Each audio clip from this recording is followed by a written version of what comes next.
South Africa has declared a national disaster to face a dire energy crisis. The president says it's a threat to the economy and the nation's social fabric. But is this move enough? And what caused the emergency in the first place? This is Inside Story.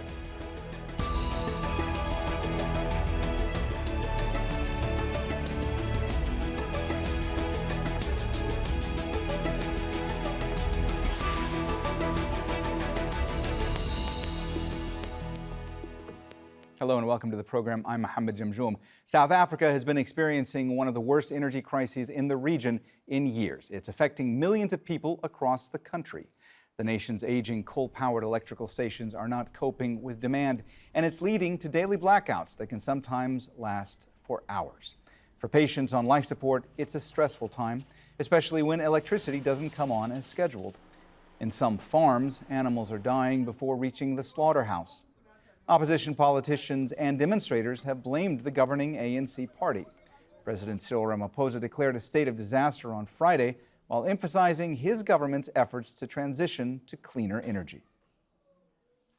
The National Disaster Management Center has consequently classified the energy crisis and its impact as a disaster.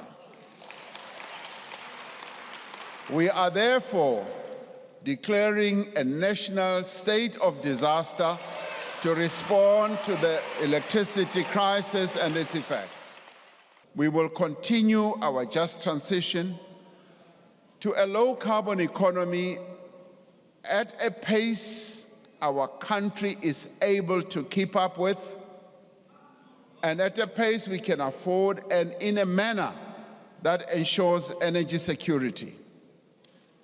We will undertake our just transition in a way that opens up the possibility of new investments, new industrialization, and that, above all, creates new jobs. The sustained load shedding, as it's known in South Africa, is putting at risk the nation's economic stability. The most simple daily tasks like cooking, travel, or working have to be planned around power outages.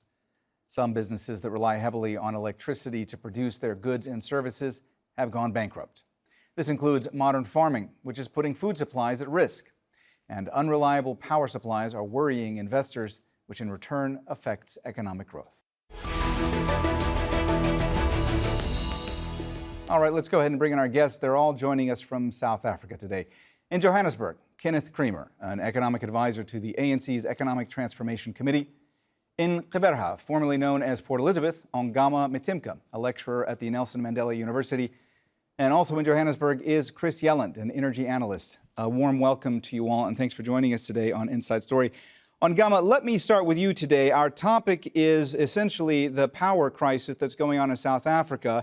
As I understand it, you don't have much battery left on your phone right now, and you don't have electricity. So I want to ask you about how dire the situation is currently in South Africa when it comes to all these power outages, when it comes to the energy crisis. The situation is very dire. South Africa is the most industrialized country in the continent, and the cities in some of the poorest provinces that attract a lot of jobs are manufacturing cities. The city of Gqeberha is an automotive hub in the country, also known as the Detroit of South Africa. Likewise, the city of East London. With these continuing load shedding, they serve as a battering ram against the sustainable economies of these cities. And it's been for such a long time, and the problem seems intractable when it comes to both those that are acting within the confines of the state utility company Eskom, but also the politicians that are meant to enable the work of Eskom, starting from the party to the level of the president and his ministers.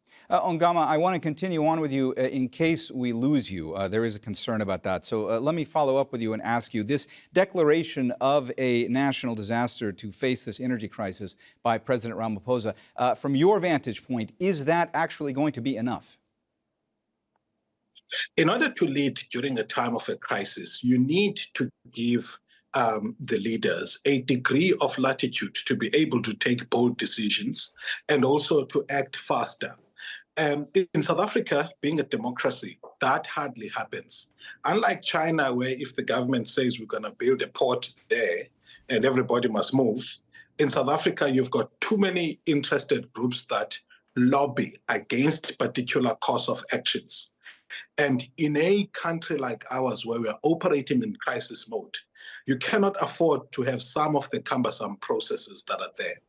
I do accept the critique by those who are critical of this dance to say we shouldn't have been in this place in the first place. We should have been incrementally solving the problem. However, we find ourselves in a crisis, and I think that a state of disaster that does allow the government some latitude from a rules and procedures point of view, but we do know that that does open up the procurement to potential corruption.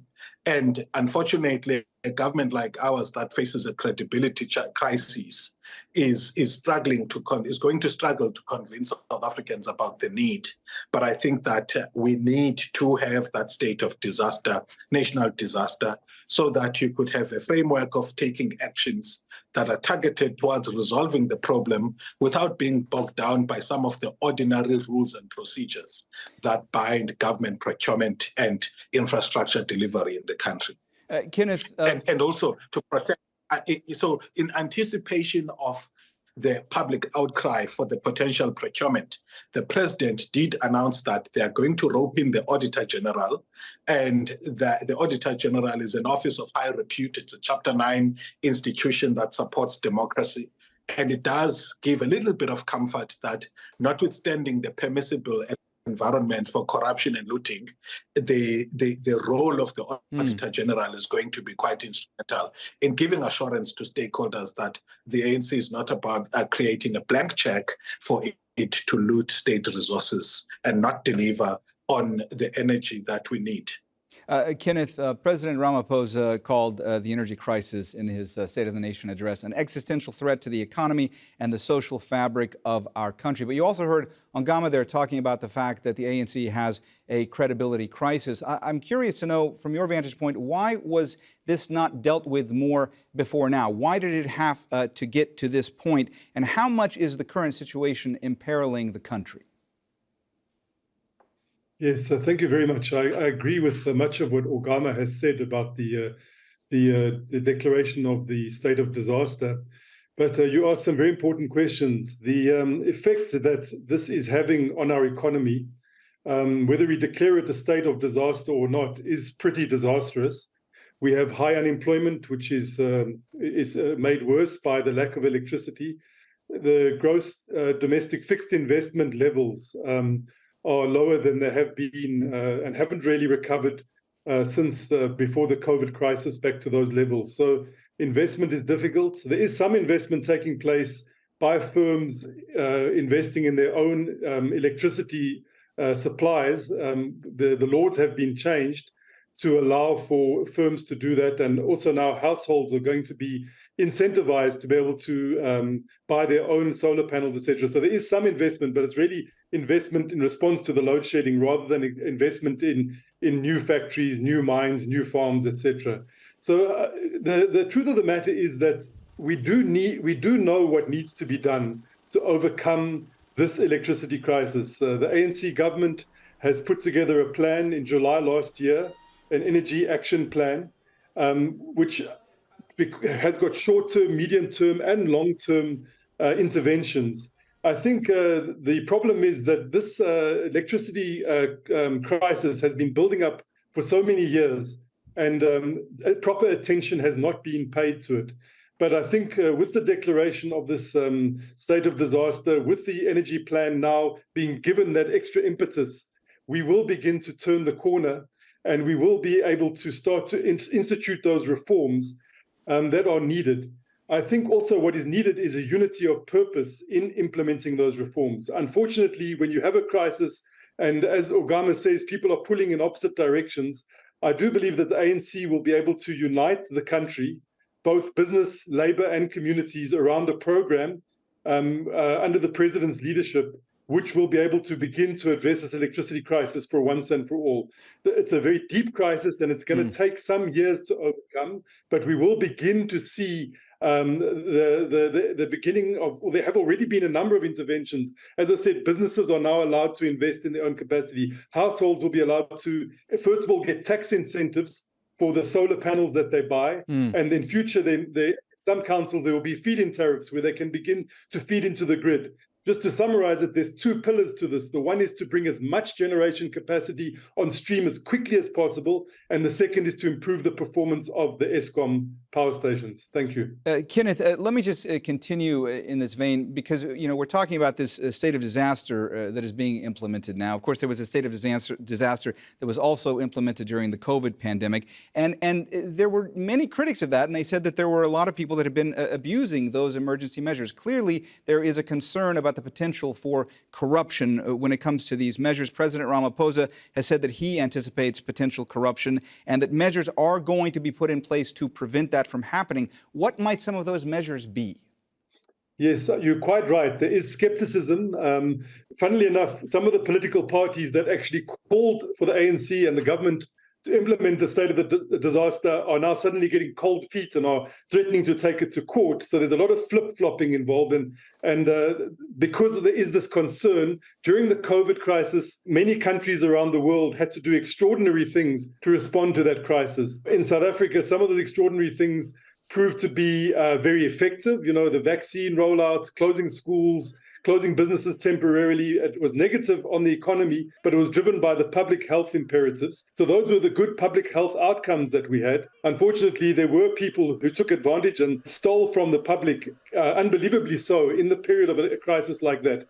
As Ongama has said, when the president announced this state of disaster, he responded to that fear, that legitimate fear, to say there will be an oversight of this process by the Auditor General to make sure that we are able to not allow people to steal or to do corrupt things. The main advantages of the state of disaster would be that we can accelerate procurement, we can increase the security and prosecution of those who have been disrupting the work of Eskom, and also just to have that unity of purpose around the plans that are in place. We need to centralize around the plans of the government to solve this problem and move together. And I think that the state of disaster signals that unity of purpose can be achieved.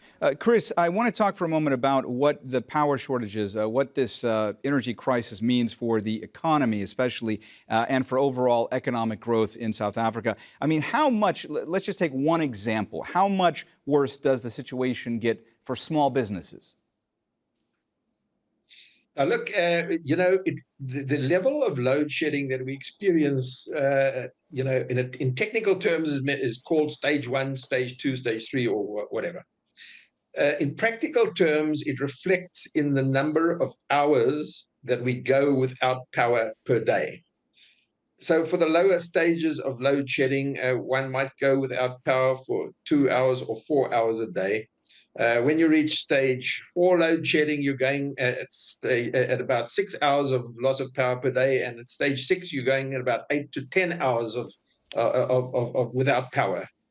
So the level of disruption depends on the severity of the load shedding underway. And it is, of course, very disruptive. At lower levels, people learn to cope with these lower levels of load shedding. It's only a few hours a day, and one can work around it. And one gets to regard these lower levels of load shedding as the kind of new normal. When you get to the higher levels of load shedding, stage 5, stage 6, where you're looking at 8 to 10 hours of load shedding a day, the economic impacts are incredibly severe. So it's not a linear relationship between the level of load shedding and the amount of economic disruption. In fact, it's kind of an exponential relationship. The higher the load shedding, you get dramatically more impact on the economy, to the extent where some businesses just cannot operate. They cannot actually work around and you get this loss of, for example, livestock, disruptions to supply chains, water supply chains, food supply chains, etc. And the disruption to the economy, can be estimated. But what is hard to estimate is the loss of opportunities, investment opportunities, those investments that do not get made or that walk away because South Africa is seen as an unreliable destination in respect of electricity, and many industries do rely on a continuous electricity supply for survival. So the economic impacts are felt far and wide, from the individual level through to small business, medium business, and process industries, of course, feel it very significantly because they rely on a 24-hour day continuous operation. And Chris, if I could just follow up with you, I mean, when you're talking about on the individual level, I mean, how does something like this have an impact on, let's say, unemployment? There's the high unemployment rates right now in South Africa, especially youth unemployment rates. So how is that impacting, the unemployment rates across the country?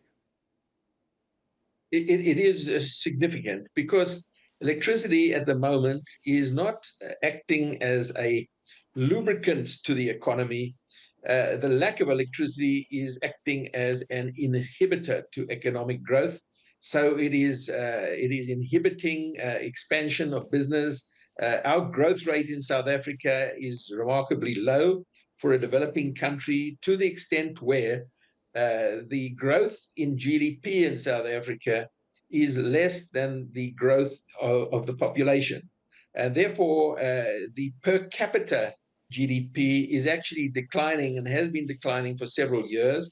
And people are getting poorer. That is the net effect. On average, people are getting poorer. And a significant part of this slow growth environment that we experience is the constraints on the economy that a lack of electricity or inadequate supply of electricity causes. And we see this, the effect is this going without power for many hours a day, which impacts on economic activity in the country. Ongama, first of all, I'm glad that you're still with us. Let me ask you about something that Kenneth mentioned a few minutes ago. He was talking about the fact that there are opposition politicians or parties that are not happy about these emergency measures that are going to be put in place. So I want to ask, from your perspective, where do things stand across the political spectrum when it comes to the declaration? And will those who are opposed to these measures actually be able to block it, whether it be through a court challenge or other political machinations? So I think the best way to read the political environment for our response to the crisis is not looking at the constitutive parts of our political system, but the cumulative impact of all the players and the effect that they have. Opposition parties in themselves do not have power in the cabinet or in parliament in order to, make a significant stoppage to a program of government. However, in that nexus between executive conduct and the law, or politics and the law, they at instances find an opportunity where they can leverage a particular legal provision in order to stop a process. Otherwise, that then helps augment their power. When you compare that with the lobby groups that are interested, and I think it was Kenneth was talking about the various interests and the need for unity of purpose. There are lobby groups who are wanting South Africa's pace of transitioning to cleaner energies to happen in a way that begins to threaten the justness of that transition. In terms of that, for example, from those things that he mentioned in terms of how we need to address the problem, there is a role for making sure that the last of what our coal-fired power stations have in the short term is leveraged, while managing a build program and ensuring that in the short term you're also, addressing the longer term challenges. We have a situation in which there's a complex web of relations that serve to derail the agenda of dealing in good faith with our crisis in ways that are focused on what our problems are, that is energy insecurity, and the best way to deal with it through the entire mix of solutions that we have. So what makes the political environment a lot more complex is not necessarily the action of opposition parties alone, but also the web of relationships which are interested economically in this, both from the ANC and from outside, that make our job a lot more difficult. Kenneth, President Ramaphosa has also said that he's going to appoint a Minister of Electricity with full responsibility for overseeing all aspects of the electricity response. When is that going to be done? Yes, I'm not quite sure when that is going to be done. He announced it in the State of the Nation address on Thursday night.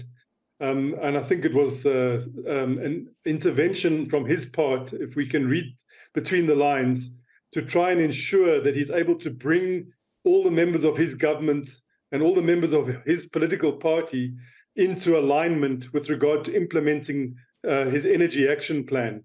So I'm sure he will be doing it pretty speedily, and it will be announced when he's ready to announce it. So, but as Ongama was saying, there's an energy transition that is taking place throughout the world. In all countries, energy is changing, the technology is changing.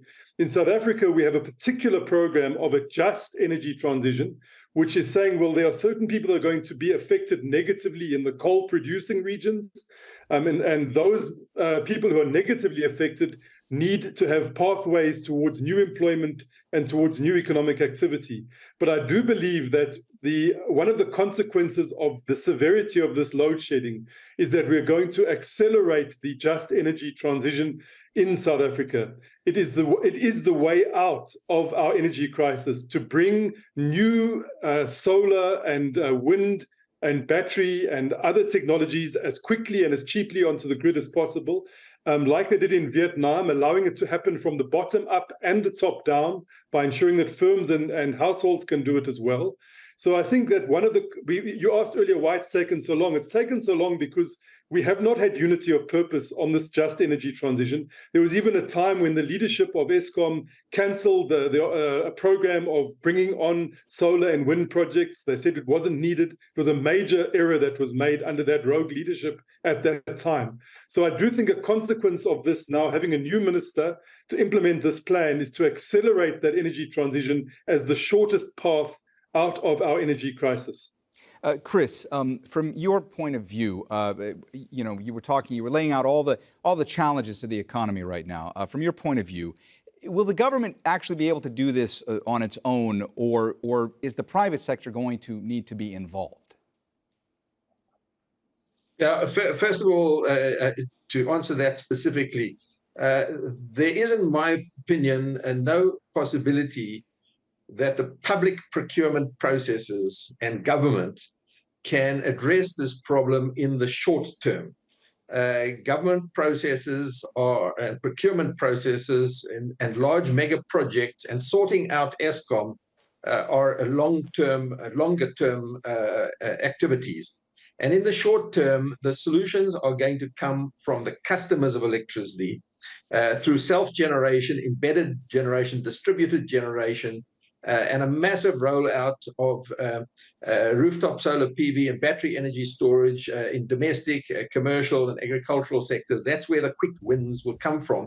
And the role of government in this environment is to put out the right economic signals and incentives to enable the private sector and customers of electricity to respond quickly, because in this way, literally hundreds of thousands of individuals, small businesses, medium businesses, large businesses, mines can respond to these economic signals simultaneously, instead of trying to micromanage major projects which take a long time.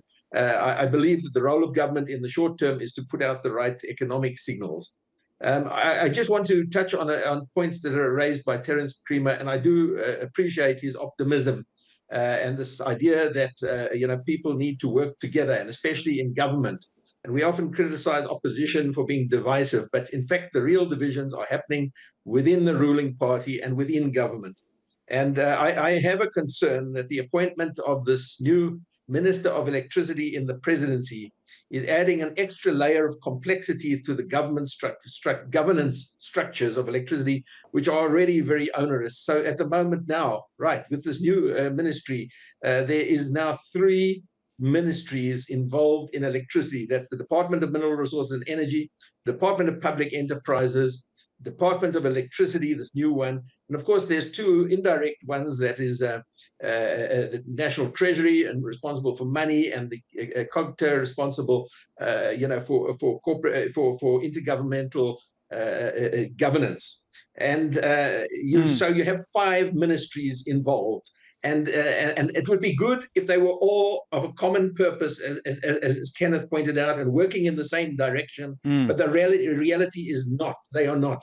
They are often at war with each other, finger pointing against each other, criticizing each other publicly. They have different agendas, and they are all pulling in different directions. Chris, I'm sorry. And in that environment, it's very hard to see how this will bring immediate action fast. Right. Chris, I'm sorry to interrupt you, but we are running out of time. I first want to mention that we have lost Ongama. He ran out of battery and does not have power. So that really goes to show how dire the situation is in South Africa. Kenneth, we only have about a minute and a half left. I want to give you a chance to respond to what Chris was saying. He was essentially mentioning his concern that basically he's saying there's too much bureaucracy. There's too many ministries involved in this. Is that going to get any better? Look, I think it is a valid concern. We live in a democracy in South Africa, so there's a lot of voices. It's very vocal, which is a good thing. We have courts that can check whether government is doing things properly and can go and review. So we have a free media. So these are all positive things that we do have. But unfortunately, government has become dysfunctional at times. We had a period of what is known as state capture, grand corruption, where state agencies were repurposed by people with criminal intent. And I think the president has spent some time in rebuilding the police intelligence structures, the prosecuting authorities, and there is some progress being made to clean up the government.